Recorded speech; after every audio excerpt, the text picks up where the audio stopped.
ಎಲ್ರಿಗೂ ನಮಸ್ಕಾರ. ನಮ್ಮ ನ್ಯೂಸ್ ಅಲರ್ಟ್ ಯೂಟ್ಯೂಬ್ ಚಾನಲ್ಗೆ ನಿಮಗೆ ಸ್ವಾಗತ. ನಾನು ಚಂದನ್. ಹೆಚ್ಚು ಕಡಿಮೆ ಒಂದು 25 ದಿನಗಳಿಂದ ನಿಮ್ಮೊಟ್ಟಿಗೆ ಯಾವುದೇ ವಿಡಿಯೋಗಳನ್ನು ಯಾವುದೇ ಕಂಟೆಂಟ್ಗಳನ್ನು ನಾನು ಮಾಡೋದಕ್ಕಾಗಿಲ್ಲ. ಕಾರಣ ಇಷ್ಟೇ, ನಾನು ಶಬರಿಮಲೆ ಯಾತ್ರೆ ಕೈಗೊಂಡಿದ್ದರಿಂದ ಆ ಕಡೆ ಬ್ಯುಸಿಯಾಗಿದ್ದೆ. ಸೊ ಈಗ ಶಬರಿಮಲೆ ಯಾತ್ರೆ ದರ್ಶನ ಮುಗೀತು. ಈಗ ಮತ್ತೆ ನಿಮ್ಮೊಟ್ಟಿಗೆ ಜಾಯ್ನ್ ಆಗಿದ್ದೀನಿ ಒಂದಷ್ಟು ಕಂಟೆಂಟ್ಗಳು, ಒಂದಷ್ಟು ವಿಡಿಯೋಗಳ ಮೂಲಕ. ಮತ್ತೊಮ್ಮೆ ನಿಮಗೆಲ್ಲ ಆತ್ಮೀಯವಾದಂಥ ಸ್ವಾಗತ.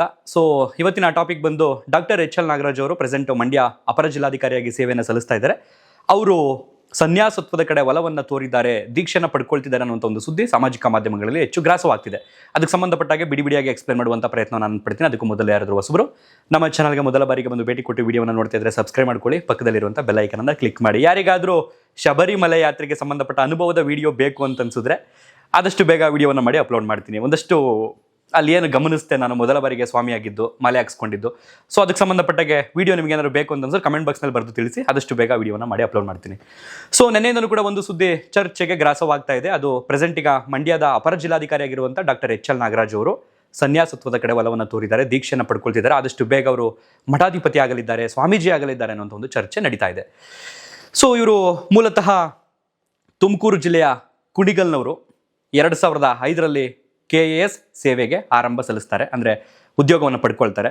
ಸಾಕಷ್ಟು ಜನರ ಕನಸು, ಕುತೂಹಲ, ಆಸೆ, ಆಕಾಂಕ್ಷೆ ಎಲ್ಲವೂ ಕೂಡ ಇರುತ್ತೆ.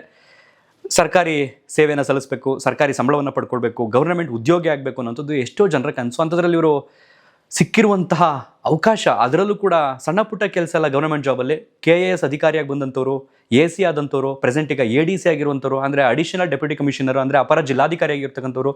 ಹೀಗೆ ಸೇವೆಯನ್ನು ಸಲ್ಲಿಸ್ತಾ ಹೋದರೆ ಬಹುಶಃ ಇವರ ನಿವೃತ್ತಿ ಆಗೋದ್ರೊಳಗಡೆ DC ಆದರೂ ಆಗಬಹುದು ಅನ್ನುವಂತಹ ಪ್ರಶ್ನೆ ಇತ್ತು ಸಹಜವಾಗಿ ನಮ್ಮ ಮಂಡ್ಯ ಜನರಲ್ಲಿ. ಅಂಥದ್ರಲ್ಲಿ ಇದ್ದಕ್ಕಿದ್ದಂಗೆ ಸರ್ಪ್ರೈಸ್ ಕೊಟ್ಬಿಟ್ರಲ್ಲ ಅನ್ನುವಂಥದ್ದು ಕೆಲವರಿಗೆ ಬೇಸರ ಆಗಿರ್ಬೋದು, ಕೆಲವರಿಗೆ ನಿರಾಸೆ ಆಗಿರ್ಬೋದು, ಕೆಲವರಿಗೆ ಏನಾಗ್ಬೋದು ನೋಡೋಣ, ಕಾದು ನೋಡೋಣ ಅನ್ನುವಂಥ ಒಂದು ಕುತೂಹಲ ಇರಬಹುದು.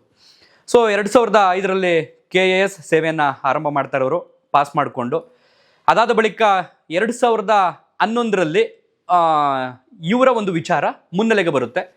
ಅಲ್ಲಿ ತನಕ ಅವರು ನಮ್ಮ KR ಪೇಟೆ ತಹಶೀಲ್ದಾರರಾಗಿ ಸೇವೆಯನ್ನು ಸಲ್ಲಿಸ್ತಾ ಇರ್ತಾರೆ 2011ಕ್ಕೂ ಹಿಂದೆ. ಇದ್ದಕ್ಕಿದ್ದಾಗೆ 2011 ಜುಲೈ ತಿಂಗಳಲ್ಲಿ ಒಂದು ಸುದ್ದಿ ಮಾಧ್ಯಮಗಳಲ್ಲಿ ಪ್ರಸಾರ ಆಗೋದಕ್ಕೆ ಶುರುವಾಗುತ್ತೆ. ಅವತ್ತು ಏನಿದು, ನಮ್ಮ KR ಪೇಟೆ ತಹಶೀಲ್ದಾರರು ತಲೆಯನ್ನು ಗುಂಡೊಡ್ಸ್ಕೊಂಡ್ಬಿಟ್ಟಿದ್ದಾರೆ, ಸ್ವಾಮೀಜಿ ಬಟ್ಟೆ ಹಾಕೊಂಡಿದ್ದಾರೆ, ಮಾಧ್ಯಮಗಳಲ್ಲೂ ಕೂಡ ಹೇಳ್ತಾ ಇದ್ದಾರೆ ದೀಕ್ಷೆನ ಪಡ್ಕೊಂಡಿದ್ದೀನಿ ಅಂತ. ಸಹಜವಾಗಿ ನೋಡುವಂಥವ್ರಿಗೆ ಆಶ್ಚರ್ಯ ಆಗಿತ್ತು ಆ ಸಂದರ್ಭದಲ್ಲಿ. ಯಾಕಿದು, ಒಬ್ಬ ದಕ್ಷ ಅಧಿಕಾರಿ ನಮ್ಮ KR ಪೇಟೆ ತಾಲೂಕಿನಲ್ಲಿ ಅವಾಗ ಮನೆ ಮಾತಾಗಿದ್ದಂಥ ಅಧಿಕಾರಿ ಅಂತಂದರೆ ಅದು ಡಾಕ್ಟರ್ ಎಚ್ ಎಲ್ ನಾಗರಾಜ್ ಅವರು. ಕಾರಣಗಳಿದ್ದಾವೆ, ಒಂದೊಂದಷ್ಟು ಬಿಡಿಸಿ ಹೇಳ್ತೀನಿ ನಾನು ನಿಮಗೆ.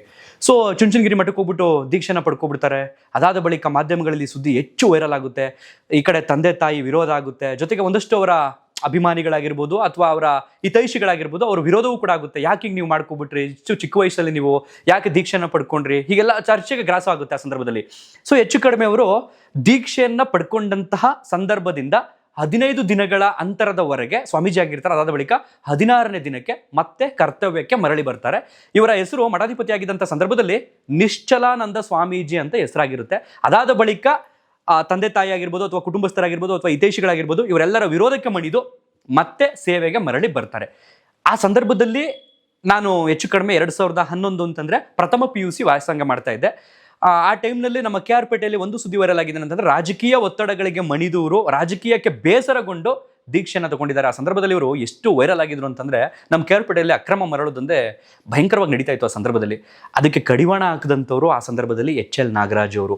ಆ ಸಂದರ್ಭದಲ್ಲಿ ಎಷ್ಟೋ ಅನೈತಿಕ ಚಟುವಟಿಕೆಗಳಾಗಿರ್ಬೋದು, ಭ್ರಷ್ಟಾಚಾರಗಳಾಗಿರ್ಬೋದು, ಇವೆಲ್ಲವೂ ನಮ್ಮ KR ಪೇಟೆ ತಾಲೂಕಿನಲ್ಲಿ ಸರಾಗವಾಗಿ ನಡೀತಾ ಇದ್ದು. ಆ ಸಂದರ್ಭದಲ್ಲಿ ಇದಕ್ಕೆಲ್ಲ ಕಡಿವಾಣ ಹಾಕಿದಂಥವ್ರು ಡಾಕ್ಟರ್ ಎಚ್ ಎಲ್ ನಾಗರಾಜ್ ಅವರು. ಸೊ ಆಗ ಜನ ಎಲ್ಲ ಮಾತಾಡ್ಕೊಂಡಿದ್ದು, ಇದಕ್ಕೆಲ್ಲ ತುಂಬ ಫೈಟ್ ಕೊಡ್ತಿದ್ರು, ತುಂಬ ಎಫರ್ಟ್ ಆಗ್ತಿದ್ರು, ಒಳ್ಳೊಳ್ಳೆ ಕೆಲಸ ಮಾಡ್ತಿದ್ರು, ಅದನ್ನು ರಾಜಕೀಯವಾಗಿ ಬೇಜಾರಾಗಿ ಅವರು ದೀಕ್ಷೆನ ತಗೊಂಡ್ಬಿಟ್ಟಿದ್ದಾರೆ ಅಂತ ಟಾಕ್ಸ್ ಇತ್ತು. ಆ ಸಂದರ್ಭದಲ್ಲಿ ಮಾತು ಕತೆ ಇತ್ತು. ಅದಾದ ಬಳಿಕ 15 ದಿನ ಬಿಡ್ಕೊಂಡು ಇವರು ಮತ್ತೆ ಕರ್ತವ್ಯಕ್ಕೆ ಬರ್ತಾರೆ ಸುದೀರ್ಘ ರಜೆಯ ಬಳಿಕ. ಅದಾದ ಮೇಲೆ ಸೇವೆಯನ್ನು ಸಲ್ಲಿಸ್ತಾರೆ. ಅದಾದ ನಂತರ ಪಾಂಡವಪುರಕ್ಕೆ AC ಆಗ್ತಾರೆ, ಚಿಕ್ಕಮಗಳೂರಲ್ಲೂ ಕೂಡ AC ಆಗ್ತಾರೆ, ಅಂದರೆ ಉಪವಿಭಾಗಾಧಿಕಾರಿ ಆಗ್ತಾರೆ. ಅದಾದ ಬಳಿಕ ಹೆಚ್ಚು ಕಡಿಮೆ ಒಂದು 2 ವರ್ಷಗಳ ಹಿಂದೆಯಿಂದ ನಮ್ಮ ಮಂಡ್ಯ ಜಿಲ್ಲಾಧಿಕಾರಿ ಕಚೇರಿಯಲ್ಲಿ ಅಪರ ಜಿಲ್ಲಾಧಿಕಾರಿಯಾಗಿ ಕರ್ತವ್ಯವನ್ನು ಮಾಡ್ತಾ ಇದ್ದಾರೆ ಪ್ರೆಸೆಂಟ್ ಈಗಲೂ ಕೂಡ. ಇವರ ಕರ್ತವ್ಯವನ್ನು ನೋಡಿ ಈ ಮೈಶುಗರ್ ಕಾರ್ಖಾನೆ ಇದೆಯಲ್ಲ, ಅದರ ಮ್ಯಾನೇಜಿಂಗ್ ಡೈರೆಕ್ಟರ್ ಕೂಡ ಇವರಿಗೆ ಪೋಸ್ಟ್ ಸಿಗುತ್ತೆ. ಆ ಕರ್ತವ್ಯವನ್ನು ಕೂಡ ನಿಭಾಯಿಸ್ತಾ ಇರ್ತಾರೆ ಅಪರ ಜಿಲ್ಲಾಧಿಕಾರಿಯ ಜೊತೆಗೆ ಕೂಡ.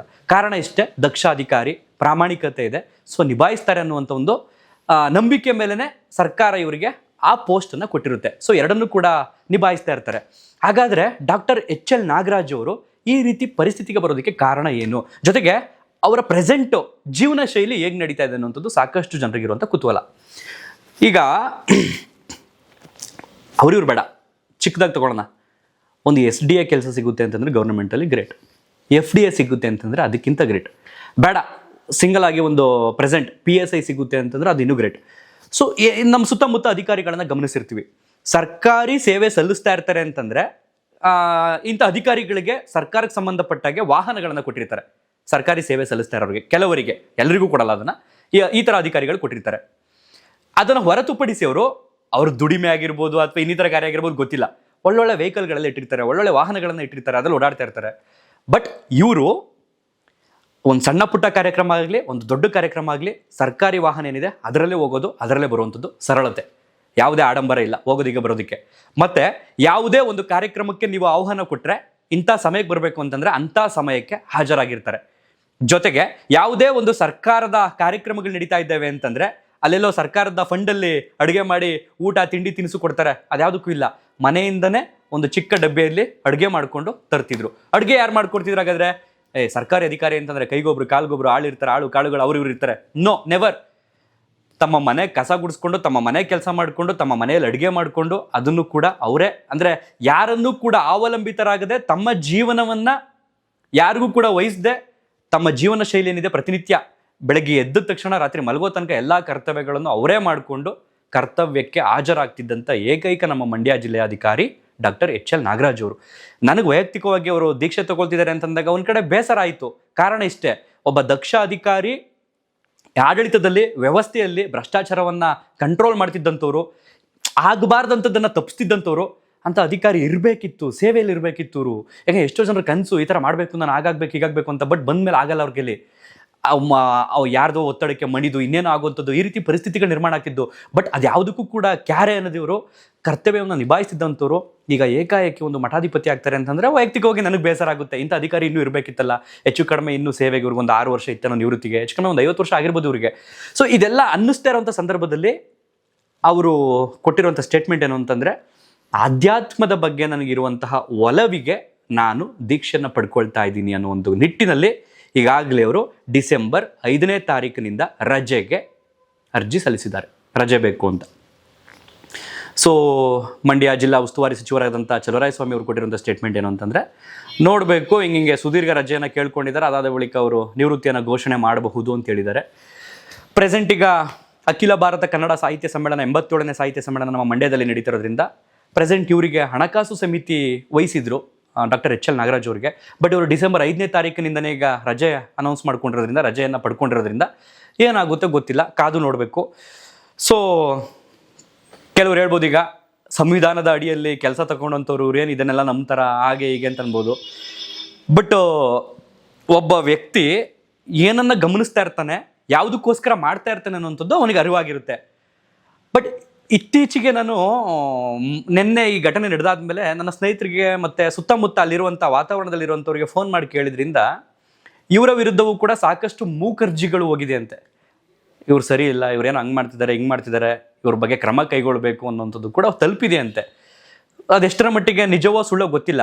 ಬಟ್ ಅದೆಲ್ಲದಕ್ಕೂ ಏನಾರು ಇವರು ಬೇಸರವಾಗಿ ಈ ಥರ ಇದ್ರೂ ಈ ರೀತಿ ಬರ್ತಿದ್ದಿಲ್ಲ ಕಂಪ್ಲೇಂಟ್ಸ್ಗಳು ಅನ್ನೋ ನಿಟ್ಟಿನಲ್ಲಿ ಏನಾದ್ರು ಈ ನಿರ್ಧಾರ ತಗೊಂಡಿದ್ದಾರಾ, ಅಥವಾ ಆಧ್ಯಾತ್ಮ ಅನ್ನುವಂಥದ್ದು ಇವರನ್ನು ಸೆಳೀತಾ ಇದೆಯಾ ಗೊತ್ತಿಲ್ಲ, ಕಾದು ನೋಡಬೇಕು. ಈ ಭ್ರಷ್ಟ ಅಧಿಕಾರಿಗಳು ಇರ್ತಾರಲ್ಲ ಕೆಲವರು, ಅವ್ರೇನು ಮಾಡ್ತಾರೆ ಅಂತಂದರೆ, ಈ ರೀತಿ ಅಧಿಕಾರಿಗಳು ಬಂದಾಗ ಅರ್ಜಿ ಬರಿಬೋದು, ನಮ್ಮಲ್ಲಿ ಅದೊಂದು ಅವಕಾಶ ಇದೆ, ಮೂಕ್ ಅರ್ಜಿ ಬರೆಯುವಂಥದ್ದು. ಅಂದರೆ ಹೆಸರು ಬೇಡ, ಸೈನು ಬೇಡ, ಏನು ಬೇಡ, ಒಂದು ಅರ್ಜಿ ಬರೆದು ಕಳಿಸ್ಬೋದು. ಯಾಕೆಂತಂದರೆ ವ್ಯವಸ್ಥೆಯಲ್ಲಿ ನಮ್ಮ ಹೆಸರು ಬರೆದ್ರೆ ಏನಾರು ಆಗ್ಬಿಡುತ್ತೆ, ಭಯ ಆಗ್ಬಿಡುತ್ತೆ, ನಮ್ಮನ್ನೇನೋ ಮಾಡ್ಬಿಡ್ತಾರೆ ಅನ್ನೋಂಥ ಒಂದು ಆತಂಕದಲ್ಲಿ ಅದೊಂದು ಅವಕಾಶ ಐತೆ ನಮ್ಮ ಸೊಸೈಟಿಯಲ್ಲಿ.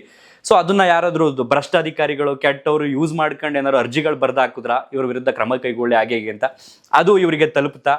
ಅದಾದ ಬಳಿಕ ಅವ್ರು ಏನಾರು ಬೇಸರ ಮಾಡ್ಕೊಂಡ್ರ ಗೊತ್ತಿಲ್ಲ. ಅಥವಾ ಇದೆಲ್ಲವನ್ನು ಹೊರತುಪಡಿಸಿ ಈಗ ಚಂದ್ರಶೇಖರನಾಥ್ ಸ್ವಾಮೀಜಿ ಏನಿದ್ದಾರೆ, ಒಕ್ಕಲಿಗ ಮಹಾಸಂಸ್ಥಾನ ಮಠದವರು, ಸೊ ಅವರ ಮುಂದಿನ ಪೀಠಾಧಿಪತಿಯಾಗಿ ಇವರು ಕೆಂಗೇರಿ ಹತ್ತಿರಲ್ಲಿ ಕುಂಬಳಗೋಡಿ ಇದೆಯಲ್ಲ ಅಲ್ಲಿನ ಮಠಕ್ಕೆ ಮುಂದಿನ ಪೀಠಾಧಿಪತಿಯಾಗಿ, ಜೊತೆಗೆ ಅಲ್ಲಿಗೆ ದೀಕ್ಷೆ ಪಡ್ಕೊಂಡು ಅಲ್ಲಿ ಇರ್ತಾರೆ ಅನ್ನುವಂಥದ್ದು ಒಂದು ಮಾಹಿತಿ ಲಭ್ಯವಾಗಿದೆ.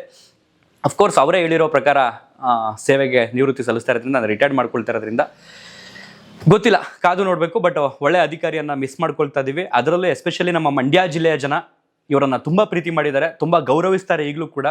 ಡಾಕ್ಟರ್ ನಾಗರಾಜ್ ಅವರು, ತಹಶೀಲ್ದಾರ್ ಅವರನ್ನು ADC ಅಥವಾ AC ಅನ್ನೋದಕ್ಕಿಂತ ಹೆಚ್ಚಾಗಿ ತಹಶೀಲ್ದಾರ್ ನಾಗರಾಜ್ ಅಂತ ಫೇಮಸ್ ಆದಂಥವ್ರು, ಜನರ ಮನಸ್ಸಲ್ಲಿ ಉಳ್ಕೊಂಡಂಥವ್ರು. ಸೊ ಹಾಗಾಗಿ ಇದುವರೆಗೂ ಕೂಡ ಅವರು ಯಾವುದೇ ವಿವಾಹ ಆಗಿಲ್ಲ, ಸಾಂಸಾರಿಕ ಜೀವನವನ್ನು ಅನುಭವಿಸ್ತಾ ಇಲ್ಲ. ಸೊ ಏನೋ ಅವ್ರ ಕರ್ತವ್ಯ ಏನಿದೆ ಅದನ್ನು ಮಾಡ್ಕೊಳ್ತಿದ್ದಾರಂತೆ, ಯಾರ ಮೇಲೂ ಅವಲಂಬಿತರಾಗದೆ ತಮ್ಮ ಕೆಲಸ ಏನಿದೆ ಅದ್ರ ಕಡೆ ಗಮನ ಹರಿಸ್ತಿದ್ರು. ಸೊ ನೋಡ್ಬೇಕೀಗ ಮುಂದಿನ ದಿನಗಳಲ್ಲಿ ಏನಾಗುತ್ತೆ ಅನ್ನೋಂಥದ್ದನ್ನು ಕಾದು ನೋಡಬೇಕು. ಸೊ ನನಗೆ ಮಾತು ಬರ್ತಿಲ್ಲ. ಒಳ್ಳೆ ಅಧಿಕಾರಿ. ನನ್ನ ಚುನಾವಣೆ ಸಂದರ್ಭದಲ್ಲಿ, ಈಗ MP ಚುನಾವಣೆ ಸಂದರ್ಭದಲ್ಲಿ ನಾನು ಕಂಟೆಸ್ಟ್ ಮಾಡಿದಾಗ ವೆಹಿಕಲ್ ಪರ್ಮಿಷನ್ಗೆ ನಾವು ಅಪ್ಲೈ ಮಾಡ್ತೀವಿ. ಅಂದರೆ ನಮ್ಮ ಪ್ರಚಾರಕ್ಕೆ ವಾಹನಗಳು ಬೇಕು ಅಲ್ವಾ, ಅದಕ್ಕೆ ಸಂಬಂಧಪಟ್ಟಾಗೆ. ಸೊ ಅದಕ್ಕೆ ನಾನು ಅಪ್ಲೈ ಮಾಡಿದ್ದೆ. ಅಂದರೆ ನನ್ನ ಸ್ನೇಹಿತರೆಲ್ಲ ನಾವು ಗಾಡಿ ತೊಗೊಂಡ್ಬರ್ತೀವಿ ನಿಮ್ಗೆ ಸಹಾಯ ಮಾಡೋದಕ್ಕೆ ಅಂತ ಹೇಳಿದಾರಲ್ಲ. ಹೆಚ್ಚು ಕಡಿಮೆ ಒಂದು 15ರಿಂದ 16 ಗಾಡಿಗಳು ಬಂದಿದ್ದು. ಸೊ ಅದಕ್ಕೆ ಸಂಬಂಧಪಟ್ಟಾಗ ಎಲ್ಲ ಗಾಡಿಗಳ ನಂಬರ್ ಬರೆದು, ಅವ್ರದ್ದು DL ನಂಬರ್ ಎಲ್ಲ ಹಾಕಿ, ಅವ್ರ ಹೆಸರೆಲ್ಲ ಹಾಕಿ ಬರೆದು ಒಂದು ಲಿಸ್ಟ್ ಕೊಟ್ಟು ಅಲ್ಲಿಗೆ ಸಂಬಂಧಪಟ್ಟ ಅಧಿಕಾರಿಗಳಿರ್ತಾರಲ್ಲ ಅವ್ರಿಗೆ ತಲುಪಿಸಿದ್ದೆ. ಇವರು ಸೈನ್ ಮಾಡಬೇಕು. ಅದಕ್ಕೆ DC ಇಲ್ಲ ಅಂತಂದರೆ ADC ಸೈನ್ ಮಾಡ್ಬೋದಲ್ವಾ. ಸೊ ನಮ್ಮ ಜಿಲ್ಲಾಧಿಕಾರಿ ಕುಮಾರ್ ಅವರು ಅವತ್ತಿರಲಿಲ್ಲ ಅನ್ನೋ ಕಾರಣಕ್ಕೆ ಇವರು ಸೈನ್ ಮಾಡೋದಕ್ಕೆ ತೊಗೊಂಡೋಗಿದ್ರು. ಸೊ ಆ ಸಂದರ್ಭದಲ್ಲಿ ನನ್ನ ಬಗ್ಗೆ ಗೊತ್ತಿಲ್ಲ ಅವ್ರಿಗೆ, ಅಂದರೆ ತಿಳ್ಕೊಂಡಿರ್ತಾರೆ. ಸೊ ಅವ್ರು ಹೇಳಿದ್ದು, ಯಾಕಷ್ಟು ವೆಹಿಕಲ್ ಅಂತೆ, ಸುಮ್ಮನೆ ಹಣ ಯಾಕೆ ಖರ್ಚು ಮಾಡ್ಕೊಳ್ತಾರೆ ಹುಡುಗ ಅಂತ ಏನೋ ಹೇಳಿದ್ರಂತೆ. ಅವ್ರು ನಂಗೆ ಹೇಳಿದ್ರು, ಸೈನ್ ಮಾಡಿಸ್ಕೊಂಬರಕ್ಕೆ ಹೋದರು, ನಿಮ್ಮ ಬಗ್ಗೆ ಪಾಪ ಕನ್ಸರ್ನ್ ಇದೆ ಅಂತ. ಸೊ ಮಿಸ್ ಮಾಡ್ಕೊಳ್ತಾ ಇದ್ದೀವಿ ಇಂಥ ಅಧಿಕಾರಿಯನ್ನು. ಸೊ ನಾನು ಅವಾಗ ಹೇಳಿದೆ, ಇಲ್ಲ ಸರ್, ಹಿಂಗೆ ಸ್ನೇಹಿತರೆಲ್ಲ ಸೇರಿ ಯಾವುದೇ ಹಣವನ್ನು ಬಡ್ಡಿದ ರೀತಿ ಸಪೋರ್ಟ್ ಮಾಡೋದಕ್ಕೆ ಬಂದಿರುವಂಥದ್ದು, ಹಾಗಾಗಿ ಇಷ್ಟು ಗಾಡಿಗಳನ್ನ ಪ್ರಚಾರಕ್ಕೆ ಬಿಡ್ತಾ ಇದೀವಿ ಅಂತ. ಸೊ ಹಾಗಾಗಿ ಎಲ್ಲರ ಮೇಲೂ ಕನ್ಸರ್ನ್ ಇಟ್ಕೊಂಡಂಥ ವ್ಯಕ್ತಿ. ಬಟ್ ಯಾವುದೇ ಕಾರಣಕ್ಕೂ ಹೆಚ್ಚು ಮಾತಾಡ್ತಿರ್ಲಿಲ್ಲ, ಯಾರ ಜೊತೆಗೂ ಕೂಡ ಮೌನವಾಗಿರ್ತಿದ್ರು. ಸಮಾರಂಭಗಳು ಅಂತಂದರೆ ಯಾವುದಾದ್ರೂ ಒಂದು ಫಂಕ್ಷನ್ ಅಂತ ಬಂದರೆ ವಿದ್ಯಾರ್ಥಿಗಳನ್ನು ಕುರಿತು ಹೆಚ್ಚು ಮಾತಾಡ್ತಿದ್ರು, ಸುದೀರ್ಘವಾಗಿ ಮಾತಾಡ್ತಿದ್ರು. ವಿದ್ಯಾರ್ಥಿ ಜೀವನಕ್ಕೆ ಏನೇನು ಬೇಕು ಅನ್ನೋಂಥದ್ದನ್ನು ಎಕ್ಸ್ಪ್ಲೇನ್ ಮಾಡ್ತಿದ್ರು, ತಿಳಿಸ್ತಾ ಇದ್ರು, ತಮ್ಮ ಅನುಭವವನ್ನು ಹಂಚ್ಕೊಳ್ತಾ ಇದ್ರು. ಪಾಪ ಅವ್ರ ತಂದೆ ತಾಯಿ ಯಾವತ್ತೂ ಕೂಡ ಬೇಸರವನ್ನು ವ್ಯಕ್ತಪಡಿಸಿದ್ರು. ಬಟ್ ಇಂದಿಗೂ ಕೂಡ ಅವರು ಮದುವೆ ಆಗಲಿಲ್ಲ. ನಿಶ್ಚಲಾನಂದ ಸ್ವಾಮೀಜಿ ಅಂತ ಹೆಸರನ್ನು ಪಡ್ಕೊಂಡಿದ್ರು. ಆ ಸಂದರ್ಭದಲ್ಲಿ 15 ದಿನ ದೀಕ್ಷೆ ಪಡ್ಕೊಂಡಂಥ ಸಂದರ್ಭದಲ್ಲಿ ನೋಡ್ಬೇಕೀಗ ಯಾವ ಹೆಸರಿಂದ ದೀಕ್ಷೆಯನ್ನು ಪಡ್ಕೊಳ್ತಾರೆ, ಅದೇ ಹೆಸರಲ್ಲಿ ಕಂಟಿನ್ಯೂ ಮಾಡ್ತಾರಾ ಒಕ್ಕಲಿಗ ಮಹಾಸಂಸ್ಥಾನ ಮಠದಲ್ಲಿ ಅನ್ನೋಂಥದ್ದನ್ನು ಕಾದು ನೋಡಬೇಕು.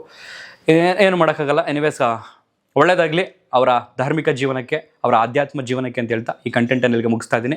ಮತ್ತೊಂದು ವಿಡಿಯೋದಲ್ಲಿ ಸಿಗ್ತೀನಿ. Thank you so much. ಧನ್ಯವಾದ. ಸಾಧ್ಯವಾದರೆ ಇದನ್ನು 4 ಜನಕ್ಕೆ ಶೇರ್ ಮಾಡಿ.